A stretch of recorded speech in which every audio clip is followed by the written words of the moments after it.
Ya, selamat malam pemirsa. Bagaimana kabar Anda di kesempatan malam hari ini? Senang sekali rasanya bisa berjumpa lagi dengan Anda. Saya Begi Chandra di sini dalam acara Windows of World, baca buku buka dunia. Dan pemirsa, seperti biasanya, kita pasti akan membahas sebuah buku yang patut Anda ketahui bersama keluarga di rumah.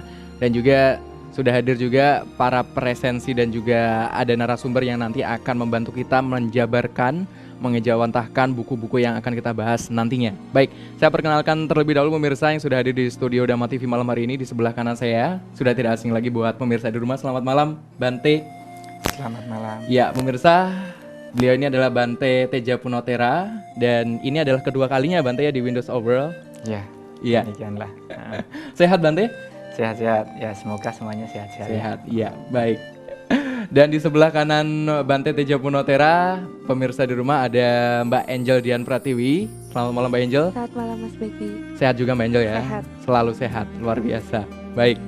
Beliau ini nantinya juga akan membawakan sebuah resensi dari sebuah buku yang akan kita bahas malam hari ini. Dan kebetulan kita akan membahas sebuah buku yang berjudul Nasi Basi pemirsa.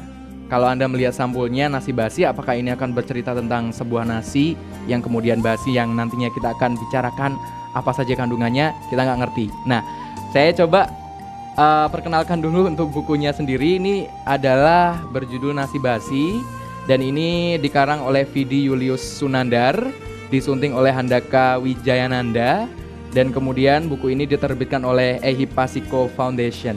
Nah, kalau mungkin Anda kemarin sempat melihat tayangan Windows of World yang sebelumnya, Anda mungkin sudah kenal dengan sosok Handaka Wijayananda karena kemarin sudah menjadi narasumber juga di acara Windows of World.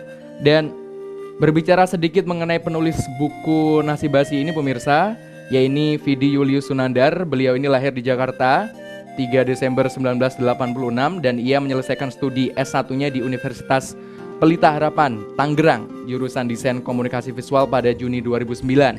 Dan saat ini beliau berkarya di Ehipasiko Foundation sebagai desainer grafis dan juga Dharma Duta. Dan sampai saat ini yang namanya Vidi Julius ini beliau sangat gemar sekali dalam membaca dan juga bermain bola. Mungkin kalau Anda juga di rumah gemar membaca dan bermain bola, berarti sedikit ada kemiripan dengan Vidi Julius, penulis Nasi Basi. Baik. Tidak berpanjang lagi tentang penulisnya, kita ingin melihat isi dalam bukunya. Pertama-tama seperti biasa nanti kita akan dengarkan dari Mbak Angel terlebih dahulu untuk resensinya ya Mbak Angel ya. Iya. Baik, bisa untuk resensinya terlebih dahulu Mbak Angel? Ya, bisa. Ya, pemirsa, Vidi Julius Sunandar masih tergolong sangat belia ya, masih muda, masih remaja Mas Beki. Tapi karya-karyanya memang termasuk luar biasa dalam penulisan buku seperti itu. Karena buku ini juga sangat laris di toko-toko buku seperti itu Bante. Iya. Ya, langsung aja pemirsa saya mulai resensinya pada malam hari ini. Hidup adalah serangkaian proses pembelajaran dari waktu ke waktu. Proses pembelajaran inilah yang menjadikan kita menjadi pribadi yang lebih baik setiap harinya. Satu kesalahan yang telah kita perbuat berarti satu pembelajaran baru yang telah kita dapat. Dengan terus memperbaiki kesalahan ini, kita menjadikan diri kita lebih baik dalam menjalani hidup. Kumpulan cerita dalam buku ini adalah pembelajaran yang telah saya petik selama seumur hidup saya. Dalam hal ini, sang penulis Vidi Julius Sunandar. Ketika kita membuka buku Nasi Basi ini, pada bab pertama ada cerita yang bagus sekali, yaitu nasi basi yang nikmat. Pelajaran-pelajaran berharga dalam hidup ini seringkali berasal dari hal-hal sederhana yang sangat dekat dengan kita, namun tidak kita sadari. Cerita berikut ini adalah salah satu bentuk pelajaran tak ternilai dari makanan yang biasa kita santap sehari-hari, yaitu nasi. Seorang pengusaha kaya raya mati meninggalkan kedua putranya. Ayah mereka meninggalkan banyak sekali kekayaan dan beberapa perusahaan terkemuka. Sebelum meninggal, ayahnya sempat menuliskan sepucuk surat untuk kedua anaknya. Ayahnya berpesan, pergunakanlah kekayaanku dengan bijaksana. Peliharalah barang yang kau miliki, perbaiki yang rusak, belilah barang yang memang kau butuhkan. Namun janganlah kalian cuma menikmati nasi basi yang telah membusuk. Jangan berhenti untuk melakukan hal bajik, jangan sombong dan tinggi hati dengan apa yang telah kalian miliki. Kesuksesan hari ini bukan berarti besok kita akan tetap sukses. Tanpa kesiapan dan perjuangan lebih keras, maka kesuksesan sulit kita pertahankan. Isi surat sang ayah. Suatu hari kakak dan adik ini bertengkar dan memutuskan untuk berpisah dan membagi dua harta warisan sang ayah. Waktu berlalu, si kakak melupakan pesan dari sang ayah. Sementara sang adik selalu mengingat pesan sang ayah. Surat ayahnya dibingkai, ditaruh di meja, dan ia menulis di secari kertas ditaruh di meja makan sehingga saat makan ia dengan mudah mengingat nasi basi. Cerita di atas menggambarkan kenyataan sesungguhnya dalam hidup ini. Kekayaan yang kita miliki saat ini hanyalah hasil tabungan masa lalu, perbuatan baik kita yang berbuah pada masa sekarang. Apabila kita hanya mengambil terus-menerus tabungan kita tanpa pernah menambahnya lagi, tentu saja suatu saat tabungan kita akan habis, yang diibaratkan dengan nasi basi. Nah, kira-kira begitu resensinya, Mas Beki. Jadi si kakak ini melupakan pesan sang ayahnya, nasihat dari sang ayahnya, dan akhirnya si kakak merugi, perusahaannya hancur. Sementara yang adik karena selalu mengingat pesan ayahnya yang nasi basi itu, dia tetap bisa berjalan seperti waktu sang ayahnya juga masih ada, seperti itu. Baik, berarti ini cerita yang mungkin Mbak Angel sudah utarakan ke pemirsa ini tadi terkandung juga dalam buku Nasi Basi yang ditulis ini tadi ya. Di Rusnandar. Begitu kita buka buku pertama itu sudah langsung ada ceritanya. Baik. Saya tanya ke Bante. Bante, kalau tadi kita sudah dengar ada cerita sedemikian rupa yang diambil dari buku Nasi Basi, kalau kesan Bante melihat cerita yang sudah diutarakan tadi gimana Bante? Jadi setiap buku-buku yang disampaikan itu tentunya harus memiliki pesan-pesan moral atau hal-hal yang positif yang bisa diambil dari pembacanya. Itu mungkin baru akan menjadi buku yang berkualitas ya. Baik. Yang bisa merubah seseorang bisa menjadi lebih baik. Begitu. Nah, kalau kita belajar dari cerita yang tadi sepenggal itu sesungguhnya banyak makna dapat kita ambil dari cerita Nasi Basi. Ya, terutama ya sesungguhnya Nasi Basi itu sendiri kan hanya sebagai salah satu kondisi proses di dalam dari mulai masih gabah, kemudian dikupas jadi beras, kemudian ditanak jadi nasi. Nasi ini kalau misalnya tidak cepat dimakan, mungkin dibiarkan sehari 2 hari ya mungkin akan mulai mengalami pembusukan seperti itu. Itu kan hanya sebagai proses saja, secara wajarnya dari proses terjadinya nasi basi. Nah, kalau kita melihat dari cerita tadi, hidup yang kita rasakan, yang kita nikmati, yang kita miliki saat ini, apapun bentuknya itu, dari mungkin kesehatan, mungkin juga materi, ataupun apapun itu bentuknya, itu sesungguhnya hasil dari usaha jeripaya yang selama ini telah kita lakukan berkat jasa-jasa kehidupan kita masa lampau, dan juga usaha yang selalu dilakukan terus-menerus dari waktu ke waktu. Jadi dengan kita memiliki pengalaman, secara otomatis di dalam usaha itu akan mengalami kemajuan seperti itu. Begitu pula dengan misalnya kalau apa yang kita nikmati, apa yang kita rasakan ini pengen terus bisa bertahan lama, kita bukan hanya menikmati apa yang sudah kita peroleh saat ini dari hasil usaha perjuangan kemarin-kemarin, tetapi setelah kita bisa menikmati sampai seperti ini adanya, bagaimana mempertahankannya, atau kalau bisa bagaimana melipat gandakannya. Itu. Jadi kalau kita berpikir ke sana, secara otomatis kesejahteraan akan terus bertambah menjadi sejahtera seperti itu. Kebutuhannya akan semakin bisa tercukupi secara lengkapnya, baik dalam sandang, pangan, papan, ataupun kebutuhan hidup lainnya seperti itu. Jadi bukan hanya menikmati hasil karya masa lalu atau kemarin-kemarinnya, tapi usahakanlah dengan apa yang sudah kita nikmati kita ada rasa puas memang iya, tapi kita hendaknya juga terus meningkatkan kualitas kita untuk bisa mencapai tarapan yang lebih tinggi. Itu untuk mencapai kesuksesan di dalam materi, tapi kalau di dalam kita jabarkan dalam kebaikan, ada istilahnya orang itu bahagia karena kebajikannya. Ya, hidup bahagia dalam kehidupan sekarang ataupun yang akan datang itu juga karena kebajikannya. Itu tadi kan diceritakan hanya dari segi materi ya. Kalau kita mengetahui materi itu hanya dapat dimanfaatkan, digunakan pada saat kita masih hidup. Pada saat kita sudah meninggal dunia, materi itu akan kita tinggal. Gitu. Lantas manfaat kita sebagai manusia ini apa kalau kita hanya mengumpulkan materi yang suatu saat cepat atau lambat juga akan kita tinggalkan. Jadi di sini kita hendaknya bisa menyalurkan, melakukan, mengerjakan sesuatu yang lebih bermanfaat. Mungkin karya-karya positif yang bisa dinikmati oleh banyak orang, banyak masyarakat sekitar kita. Itu baru kita akan menjadi manusia yang bermanfaat, berguna bagi lingkungan masyarakatnya. Seperti itu. Baik. Kalau kita tadi sudah mendengarkan ada cerita, yang satunya mendengarkan pesan dari bapaknya tentang nasi basi itu tadi ya. Kemudian yang satunya tidak mendengarkan atau tidak mengikuti apa yang sudah diwasiatkan bapaknya, akhirnya merugi dan lain sebagainya. Nah, kalau kita kaitkan dengan sebuah fenomena yang saat ini juga sudah kita kenal yang disebut dengan karma, Bante, apa hubungannya? Kalau misalkan kita bisa hubungkan ke arah situ. Ya, jadi sebenarnya kita harus mengerti dulu sesungguhnya karma itu apa. Jadi kadang-kadang orang berpikir kalau kena tiban penderitaan gitu baru kamu lagi kena karma gitu. Baik. Jadi orang selalu mengidentikan sesuatu yang membuat menderita, tersiksa itu adalah karma. Tapi kalau yang membuat bahagia mereka tidak pernah sebut karma itu. Baik.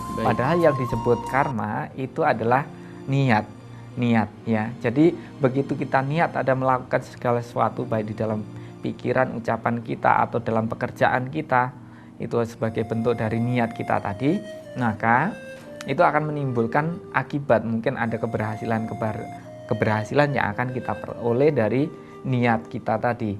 Jadi begitu kita misalnya memiliki niat, di dalam tutur katanya akan terkandung sesuai dengan niat kita. Di dalam perilaku kita akan terkandung sesuai dengan niat kita. Seperti itu. Nah, kalau kita mengatakan apakah tadi ada hubungannya dengan karma, ya tentu saja di dalam kita menjalani kehidupan ini semuanya adalah ada hubungannya, selalu ada hubungannya karma itu gitu. Dikatakan bahwa siapa yang menanam dia akan memetik, dia akan menuai dari buah apa yang dia tanam itu. Seperti itu. Nah, kalau di sini tadi kita melihat bahwa anak yang satu itu tidak mengindahkan pesan-pesan orang tuanya secara tidak dia sadari dia sesungguhnya bukan anak yang berbakti pada orang tuanya. Baik. Ini salah satu dari kewajiban anak pada orang tua itu kan menjadi ahli waris yang baik. Nah, ya, kakaknya tadi kan tidak menjadi ahli waris yang baik, yang tidak bisa menjaga apa yang sudah diwariskan oleh orang tuanya untuk bisa bertahan atau bahkan bisa berkembang lebih besar lagi. Tapi kalau yang adiknya tadi dia ingat pesan-pesan itu dan dia lebih hati-hati bagaimana memanfaatkannya, kemudian melipat gandakannya sehingga usahanya terus mendapatkan peningkatan yang menjadi lebih bagus. Itu tadi baik. Luar biasa. Nanti kita coba lanjutkan lagi mengenai pembicaraan karma dan tentunya resensi dari Mbak Angel lebih jauh mengenai masalah nasi basi ini pemirsa. Jadi pastikan channel Anda tetap di Dhamma TV. Ya, terima kasih pemirsa, Anda masih bersama kami di acara Windows of World Baca Buku Buka Dunia. Dan kita masih membicarakan sebuah buku yang sangat luar biasa yang berjudul Nasi Basi. Nah, buku ini sekali lagi bisa Anda dapatkan di toko-toko buku terdekat dari rumah Anda. Tapi apabila Anda ingin mendapatkannya secara pasti, Anda bisa mendapatkannya untuk langsung datang di Jalan Basuki Rahmat. Di situ ada toko buku Dhamma Planet. Anda bisa memperoleh buku Nasi Basi ini di sana. Dan tentunya Anda harus mengajak teman Anda sebanyak mungkin untuk membeli buku ini. Karena memang teman-teman atau keluarga Anda patut untuk membaca buku yang satu ini pemirsa. Baik, kita akan melanjutkan terlebih dahulu sebelum nanti kita berbincang-bincang lagi dengan Bante mengenai isi buku Nasi Basi ini pemirsa. Saya langsung ke Mbak Angel terlebih dahulu untuk meresensi kembali Mbak Angel. Silahkan. Ya, baik pemirsa, saya lanjutkan kembali. Pada bab 3 buku ini ada judul yang juga sangat menarik, yaitu rahasia terbesar motivasi. Motivasi itu seperti mandi. Apabila kita mandi pada pagi hari, sore hari kita harus mandi lagi. Berbicara mengenai motivasi seperti tidak ada habisnya. Apabila diteliti lebih dalam lagi, arti kata motivasi berarti motive to action. Berarti setiap saat kita harus mendorong untuk bertindak. Vidi Julius Sunandar menyimpulkan rahasia terbesar motivasi adalah S3. Dengan S3 ini, Anda akan dapat motivasi diri Anda dengan mudah, kapanpun dan dimanapun. S1 adalah sekitar. Ya, lingkungan sekitar kita dapat menjadi motivator untuk kita. Salah satunya contoh tukang sate dan tukang sayur. Mengapa demikian? Karena tukang sate dan tukang sayur biasanya bekerjanya kalau tukang sate sampai malam hari. Betul begitu ya Mas Beki dan Bante. Kalau tukang sayur kita masih tidur, dia dari gelap sudah dini hari sudah bangun untuk mulai berjualan. Benar. Seperti itu. Nah, S2 adalah syukur. Begitu kita melihat dan merasakan orang-orang di sekitar kita yang mungkin kehidupannya lebih sulit daripada kita akan merasa sangat bersyukur. Rasa syukur adalah kondisi di mana kita merasa puas dan benar-benar bahagia. Kita akan menjadi lebih tenang dan positif. S3 adalah merupakan sumber dari segala motivasi dan motivator terbesar untuk Anda, saya, dan untuk semua orang. S3 adalah orang yang paling dekat dengan Anda dan paling memahami Anda. Siapa dia? Dia adalah saya. Ya, Anda sendirilah yang menjadi motivator terbesar untuk Anda, bukan orang lain. Dengan mengetahui rahasia terbesar motivasi ini, semoga kita semua menjadi lebih termotivasi. Seperti itu Mas Vicky. S3 berarti ya? S3. Jadi kita harus bisa S3, ya. Nggak cuma S1 doang. Ya, lingkungan sekitar, syukur, dan juga saya sendiri. Baik, lingkungan sekitar, syukur, dan saya sendiri. Saya sendiri. Baik. Kalau saya sendiri berarti ada S4, ada saya sendiri. Iya sendiri. Saya sendiri. Saya. Baik. Ini berarti bukan SS yang kita harus sekolah itu ya, Mbak Angel ya? Iya, bukan sampai ya? pendidikan tingkat S3 seperti itu, bukan. Ini lebih gampang lagi dan nggak perlu biaya yang susah-susah. Iya. Baik. S3 pemirsa, misalkan Anda di rumah juga sangat krisis dengan motivasi, mungkin dari resensi buku Nasi Basi mungkin Anda bisa mendapat satu pencerahan. Wah, mungkin dengan membaca buku ini saya lebih bisa mengetahui lagi apa saja S3 itu, apa saja kiat-kiat untuk memotivasi diri. Nah, itu sangat penting sekali. Baik, kita berarti di babak selanjutnya di buku ini ada membahas masalah motivasi ya Mbak Angel ya? Baik, kalau Bante dari Bante sendiri memandang motivasi itu seperti apa Bante? Dengan motivasi ya, jadi kita sesungguhnya sih harus memiliki motivasi di dalam hidup kita masing-masing. Motivasi itu adalah bergerak, melakukan. Yang tentu saja gerakan ini harus searah, sesuai dengan tujuan kita. Jadi kita harus menentukan tujuan kehidupan dulu. Tujuan kehidupan kita itu mau jadi apa, mau seperti apa, dan bagaimana. Begitu kita sudah menentukan tujuan kehidupan kita ini, kita harus bisa mencari jalan. Dari sekian banyak jalan ini yang terbaik yang mana untuk bisa kita lakukan, bisa kita kerjakan sehingga bisa mencapai tujuan itu. Kalau kita hanya bisa memotivasi kemudian bergerak tapi tidak terarah, maka kita akan bisa diistilahkan membuang kemampuan kita sia-sia. Jadi fokuskanlah tujuan di dalam kehidupan kita, fokuskanlah kemampuan kita untuk bisa mencapai itu. Jadi kalau kita tadi bisa melihat dari bukunya tadi, motivasi itu pertama itu harus dari dirinya sendiri. Itu yang sangat penting sekali untuk orang itu bangkit. Ya, jadi di sini kalau seseorang bisa memotivasi dirinya sendiri, mungkin orang meskipun cacat ya, entah itu cacat fisiknya atau karena ya mungkin bisa buta karena sehingga tidak bisa melihat kanan kirinya, dia harus bisa memotivasi dari dirinya sendiri. Saya hidup tidak hanya sekedar seperti ini, saya hidup harus punya tujuan yang harus kita bisa capai, apapun itu sesuai dengan kemampuan yang saya miliki ini. Jadi jangan pernah menyerah dengan kondisi fisik yang ada, sehingga kadang-kadang orang yang cacat pun karena motivasinya, semangatnya yang luar biasa tinggi, lebih dapat mengalahkan orang-orang yang mungkin dalam kondisi fisik yang sempurna. Seperti itu. Kenapa? Orang yang sempurna malah terkadang tidak benar-benar bisa memaksimalkan kemampuannya untuk memotivasi dirinya untuk mencapai satu tujuan kehidupan tadi. Jadi bisa diistilahkan kita itu kalau mau motivasilah dari diri kita, tentukan tujuan kehidupan kita dan mulailah bergerak. Jangan berhenti. Kalau kita berhenti tidak mau bergerak, diistilahkan mobil mogok yang tidak bisa pergi kemana-mana, ya ada di situ aja. Usia terus jadi nasi basi juga. Betul. Usia terus bertambah. Tapi kita tidak melakukan apapun. Kan sia-sia waktu dalam kehidupan kita kalau kita hanya seperti itu. Jadi kita harus terus bergerak. Sebisa kita, semampu kita. Bisa diistilahkan kalimatnya mungkin meskipun kita harus berjalan terseok-seok, mungkin harus meratap, menangis dan lain sebagainya, teruslah melangkah. Karena dengan langkah-langkah itulah nanti proses yang akan menjadi lebih baik akan dapat kita alami.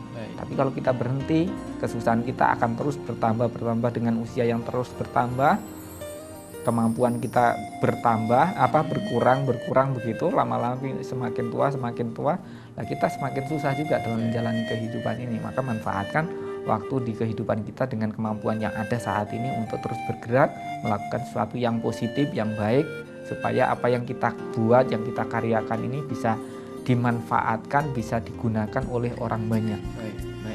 Bante, menelaah seperti yang dibilang Mbak Angel tadi, apabila kita ingin memotivasi diri dari buku Nasi Basi ini, ada rumusnya 3S. 3S. S3, ya S3, bukan 3S ya. 3S yang pertama itu tadi adalah jadikan motivasi orang-orang di sekitar kita. Nah, samakah artinya kita menjadikan orang-orang atau lingkungan sekitar itu menjadi guru bagi kita? Iya. Jadi kita bisa belajar memang dari berbagai macam hal, terutama kalau diistilahkan itu ada orang harus belajar itu dari membaca diskusi, mendengarkan ceramah dari tempat-tempat ibadah, itu semuanya adalah hal yang memotivasi kita untuk menjadi lebih baik seperti itu. Kemudian bisa juga melihat contoh-contoh di lingkungan masyarakat sekeliling kita juga memang bisa. Oh ada orang seperti ini, seperti itu, dulunya melakukan ini, makanya akibatnya seperti itu bisa menjadi guru, menjadi contoh untuk kita bisa melakukan sesuatu yang lebih baik, lebih bermanfaat seperti itu. Jadi memang bisa menjadi satu pelajaran bagi kehidupan kita. Tapi dari apa yang saya sampaikan tadi, itu ada yang lebih baik dari semua itu adalah menggali kemampuan yang ada dalam diri kita. Dalam diri kita sendiri. Berarti motivator terbesar tadi ya Mbak Angel ya, kembali lagi yang pertama, saya sendiri, betul. Baik. Saya punya satu cerita itu begini Mas. Jadi di dalam satu perusahaan, di dalam perjalanan kehidupan seseorang, itu dari dulunya begitu lahir tidak punya, di dalam keluarga yang mungkin hanya kecukupan aja, tapi dia setelah itu memanfaatkan kemampuannya untuk sekolah, kuliah sebisa dia, semampu dia, dan bahkan mungkin waktu itu bisa diistilahkan untuk mencukupi kebutuhan dari sekolah atau kuliahnya sendiri, dia harus membagi waktu untuk bekerja. Tapi setelah itu dia bisa mencapai kesuksesan. Ya, jadi bukan kesuksesan yang diberikan oleh orang tuanya, tapi benar-benar dari nol, dari mulai dia sekolah sendiri harus membagi waktu untuk bekerja, untuk mendapatkan biaya sekolah dan lain sebagainya. Kemudian dia akhirnya setelah tamat sekolah, karena sambil kerja tadi ya, sambil kerja, ilmu di sekolah juga dia peroleh, pengalaman di dalam bekerja juga dia peroleh. Setelah lulus sekolah pun dia ternyata juga berpikiran untuk meneruskan usaha yang dia rintis dari awal tadi. Jadi diibaratkan dia melangkah itu ada bayang-bayangnya, bayang-bayang itu ada usahanya itu. Jadi begitu dia lulus kuliah, ilmunya sudah ada, pengalaman ada, dia tinggal menyalurkan kemampuan yang ada dia peroleh di bangku kuliah tadi untuk memotivasi lebih baik lagi dari usahanya yang sudah ada. Tapi hebatnya orang ini, begitu dia mencapai satu tahap kesuksesan di bidang tertentu, dia berpikir, hal mana lagi yang bisa saya lakukan untuk sesuatu yang lebih bermanfaat. Berarti memang berpikir tidak cukup ini, kita harus mencoba lagi untuk meningkatkan diri yang lebih baik lagi. Ya, kalau kita masih memiliki kemampuan yang lebih, kenapa kita berhenti sampai di sini? Jadi kalau kita sekarang sudah bisa mencapai sampai saat ini, ini harus bisa menjadi tonggak atau pelajaran atau fondasi untuk kita bisa melangkah menjadi lebih baik lagi. Baik. Menarik Seperti sekali itu. Bante. Iya. Baik, pemirsa, ini adalah perbincangan kita yang masih di segmen 2. Kita masih punya segudang lagi perbincangan yang sangat menarik. Jadi pastikan Anda jangan kemana-mana. Masih bersama kita di Windows of World, Baca Buku Buka Dunia. Ya pemirsa, terima kasih Anda masih bersama saya Becky Chandra dalam acara Windows of World, Baca Buku Buka Dunia. Dan kita juga masih bersama Bante Tijapunotera dan juga Mbak Angel Dian Pratiwi sebagai peresensi. Dan kita langsung saja Mbak Angel untuk segmen ketiga ini untuk resensi buku Nasi Basinya. Ya. Pada bab kelima dalam buku Nasi Basi ini terdapat judul yang sangat menarik, tetapi dengan cerita yang sangat singkat, yaitu kebahagiaan tertinggi. Seringkali terjadi kesalahpahaman mengenai sebuah ajaran kebenaran. Ajaran apapun itu dari berbagai macam kepercayaan, seperti surga sebagai kebahagiaan tertinggi yang akan dienyam setelah kematian bersama Yang Maha Kuasa, apapun keyakinan Anda, saya tidak persoalkan. Ya, karena yang saya tahu bahwa jika ada kebahagiaan tertinggi setelah kehidupan kita sekarang, ini berarti sudah patut dan sepantasnya dalam kehidupan kita sehari-hari kita isi dengan kebahagiaan tinggi. Sederhana sekali, ada kebahagiaan yang tertinggi berarti ada juga kebahagiaan yang tinggi. Jadi mengapa kita tidak sering-sering membuat diri kita sendiri merasakan kebahagiaan yang tinggi? Kebahagiaan yang tinggi dan juga yang tertinggi.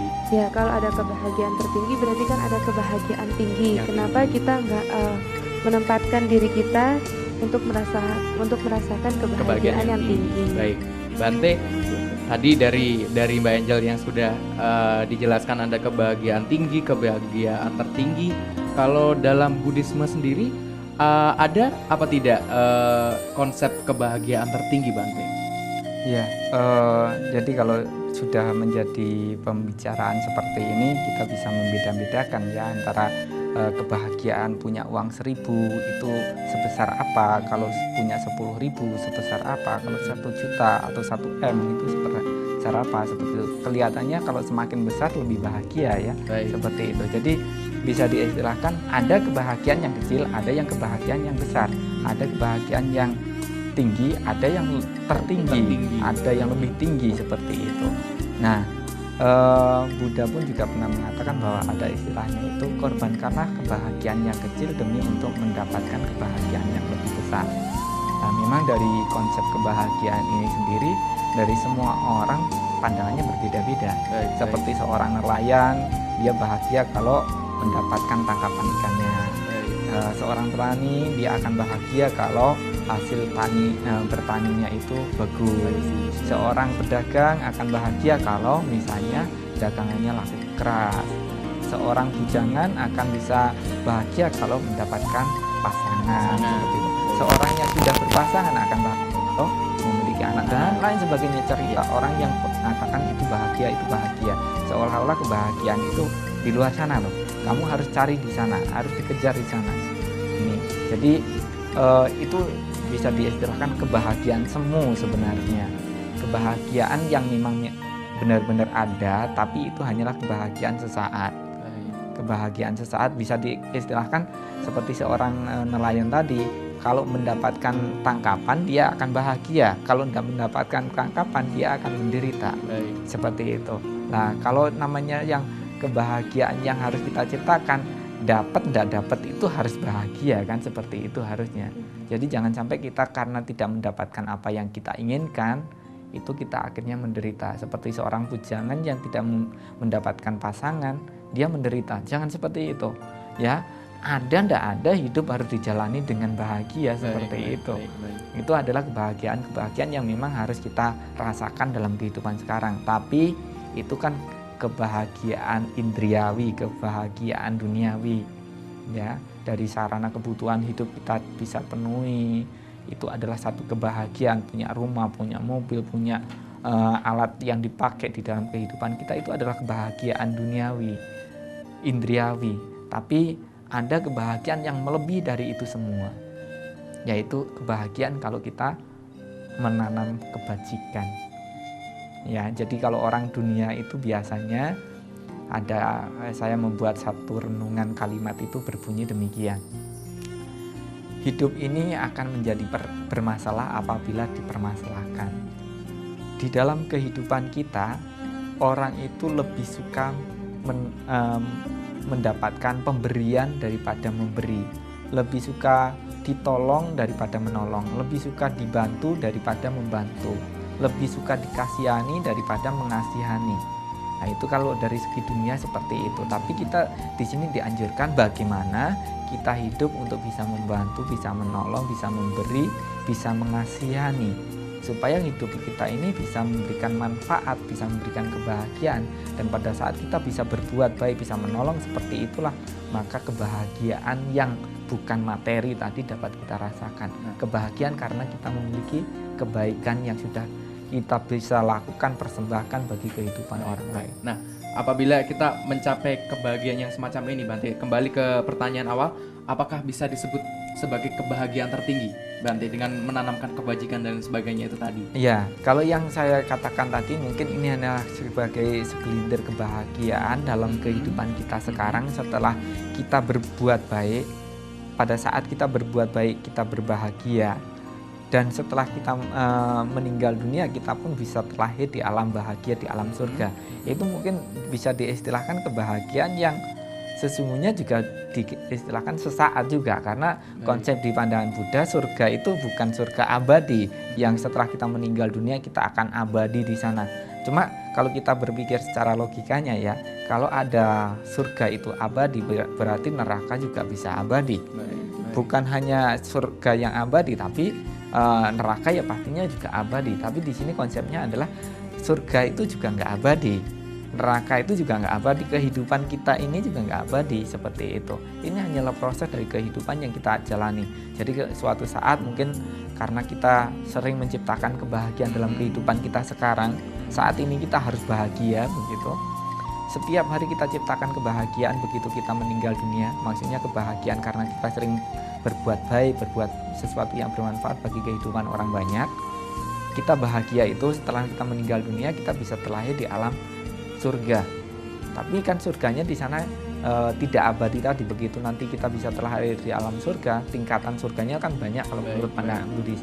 Bisa juga setelah habis kekuatan kondisi karma baiknya bisa terlahir di alam yang lebih rendah begitu. Makanya dikatakan surga tidak abadi. Tapi kalau yang ingin kita capai di dalam kehidupan kita itu adalah kondisi kebahagiaan yang tertinggi. Kebahagiaan yang tertinggi itu yang seperti apa? Kebahagiaan yang tertinggi adalah kebahagiaan kalau kita bebas dari nafsu. Berarti hampir sama seperti ketika kita bisa menanamkan kebajikan dan lain sebagainya, tapi dalam derajat yang lebih tinggi, semacam itu, Bante. Ya, jadi kalau kita bisa diistilahkan kebajikan yang kita lakukan ini ada tingkatannya juga. Dari mulai yang paling bawah itu suka membantu, suka menolong dengan kemampuan kita, dengan pemikiran kita, dengan tenaga kita, dengan materi yang kita miliki. Ini kita bisa membantu. Dermawan atau berderma, menyokong, menolong orang dengan kemampuan kita. Ini adalah jenis kebaikan yang sesungguhnya sifatnya sangat kecil sebenarnya. Tapi kita memang harus tekankan juga, kita harus membantu orang dengan ini, dengan berderma tadi, dengan sedekah, dengan membantu menolong tadi.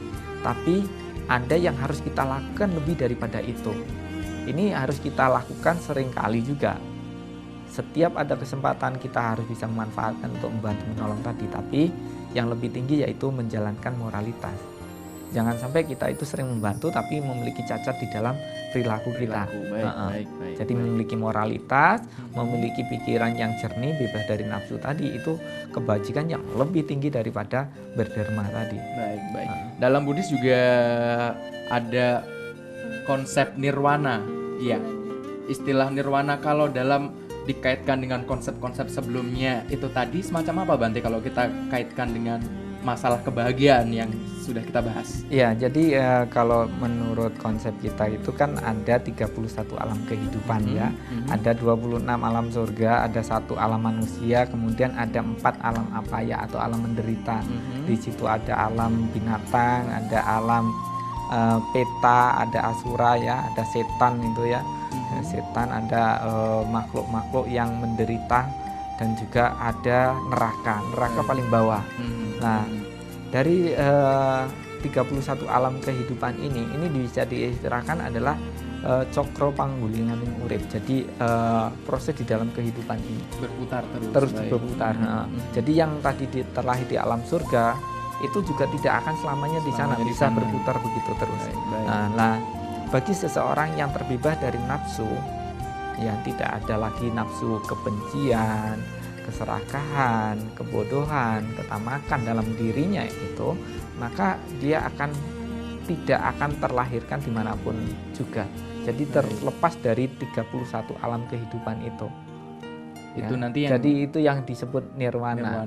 Nirwana. Baik. Nah, ini orang itu sudah diistilahkan telah mencapai tingkat kesucian tertinggi, kebahagiaan yang tertinggi, nirwana. Nirwana yang kemudian disebut nirwana itu tadi ya Bante. Iya.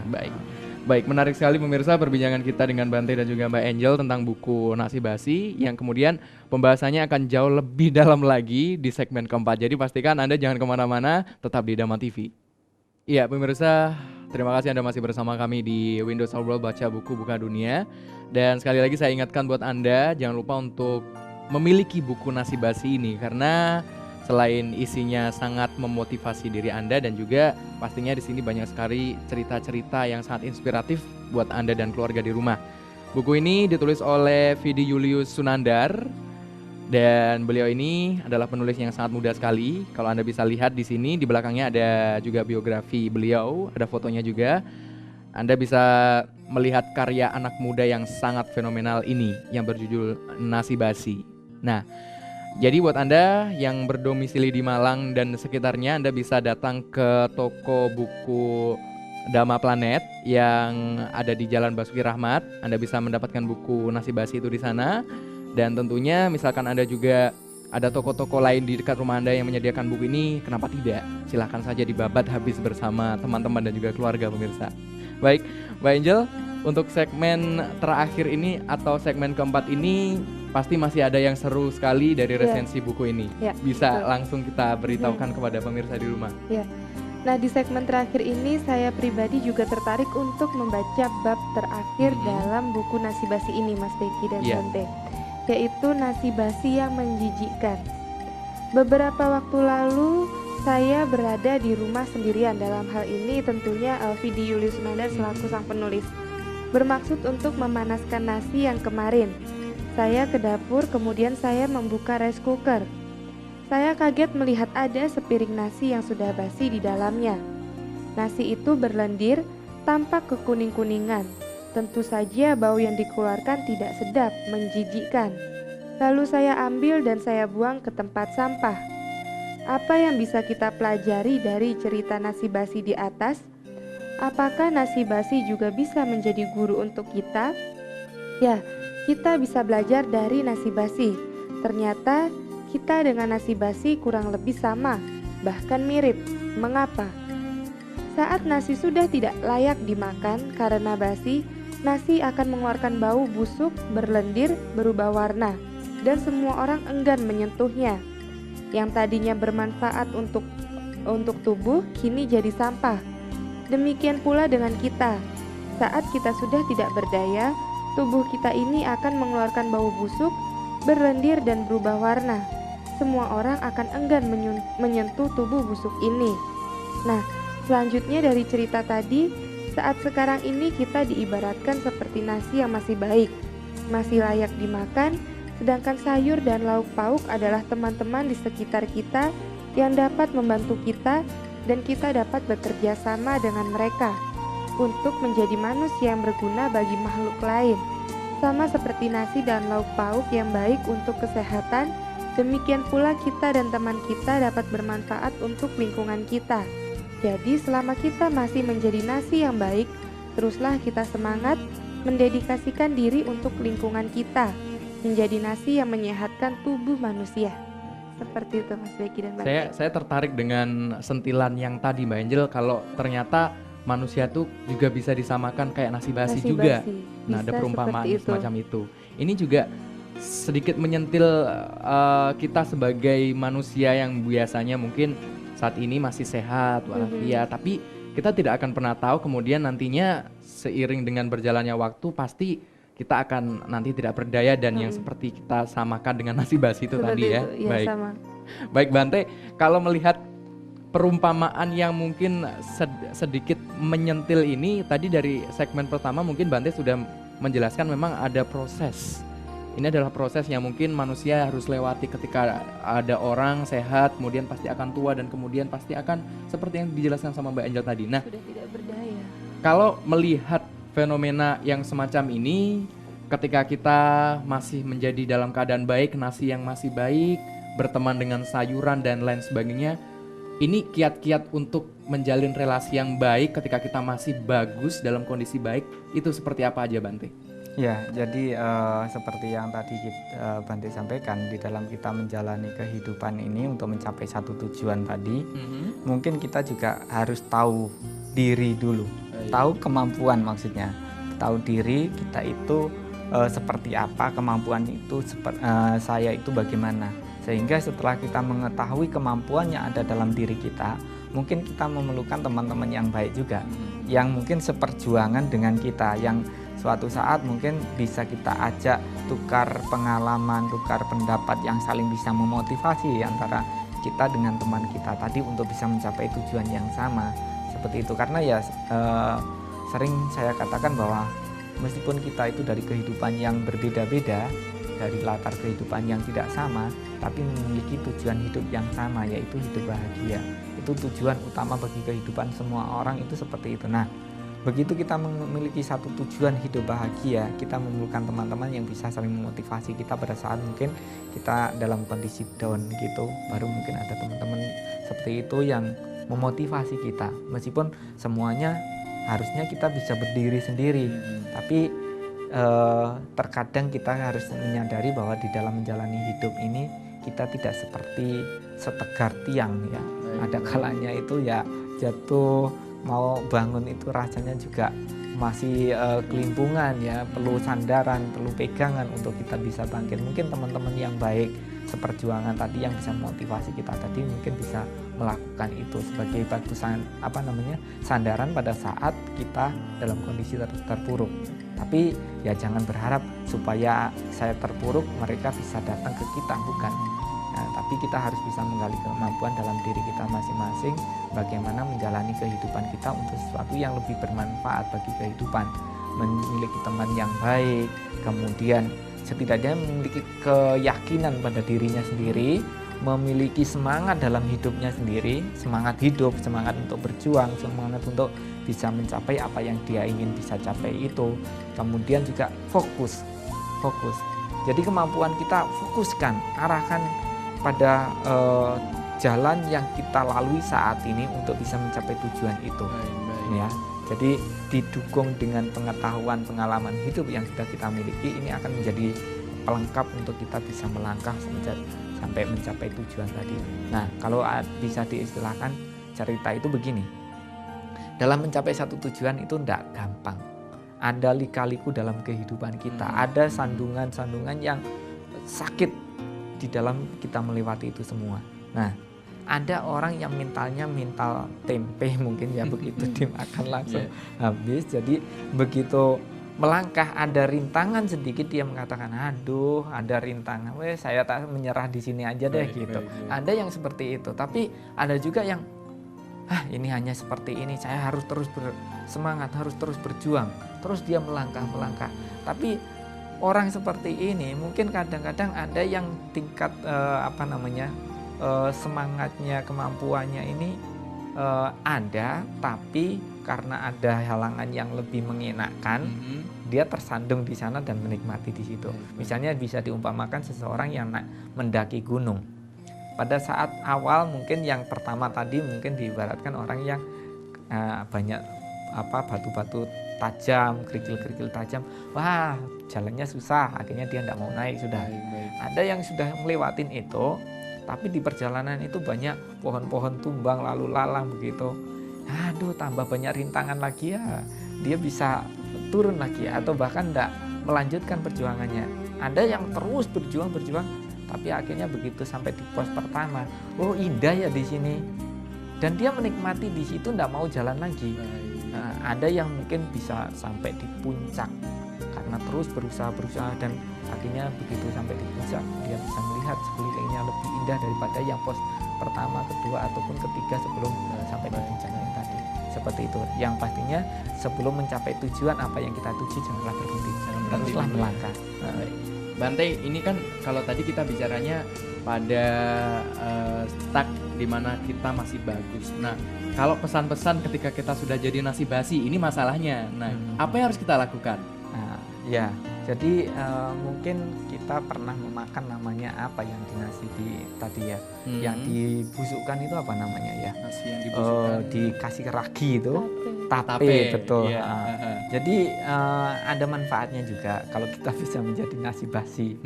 Maksudnya setelah menjadi nasi basi jangan dibuang. Kalau di dalam ceritanya kan tidak tadi diambil kemudian dibuang. Iya.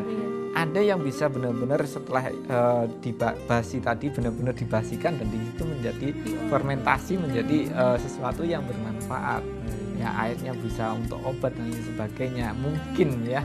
Jadi banyak penemuan dari situ mungkin dapat kita ambil manfaatnya dari air dari nasi basi tadi. Atau kalau tidak ya jangan dibuang, mungkin ditaruh di tanaman yang mungkin bisa menjadi pupuk sehingga itu lebih bermanfaat juga daripada sekedar dibuang. Baik, tidak selamanya yang basi itu tidak bermanfaat. Tergantung bagaimana kita memanfaatkan sesuatu yang tidak berguna aja. Jadi tidak ada yang tidak berguna sesungguhnya. Semuanya pasti berguna kalau kita memiliki pengetahuan dalam menggunakan. Baik. Luar biasa, menarik sekali pemirsa. Jadi kalau misalkan Anda saat ini perumpamaan Anda adalah seorang nasi basi, jangan pernah merasa kecil dan jangan pernah merasa jalan Anda buntu. Itu yang bisa kita petik. Nah, yang penting Anda masih punya tekad dan Anda masih punya semangat, Anda pasti bisa mencapai pos atau mungkin juga tujuan di mana Anda bisa mencapai kebahagiaan, entah itu di dunia ini atau di dunia yang lain, begitu ya Bante ya. Baik. Terima kasih Bante dan juga Mbak Angel yang sudah hadir di studio Dhamma TV pada malam hari ini. Nanti kapan-kapan kita berjumpa lagi sama Bante dan juga Mbak Angel. Iya, betul. Dengan buku yang berbeda juga. Saya juga sangat berbahagia bertemu dengan saudara. Iya. Kedua kalinya nanti, ketiga kalinya juga ya Bante. Baik pemirsa, dan pastikan Anda selalu menyimak tayangan Windows Over karena bakal memberikan banyak sajian buku-buku yang menarik dan referensi yang bagus untuk keluarga Anda di rumah juga. Baik, saya kira dari penjelasan dan pesan-pesan Bante tadi merupakan akhir dari segmen kita episode kali ini. Terima kasih Anda sudah bersama kami selama 1 jam. Atas nama tim yang bekerja, saya Beki Chandra. Sampai jumpa dan selamat malam.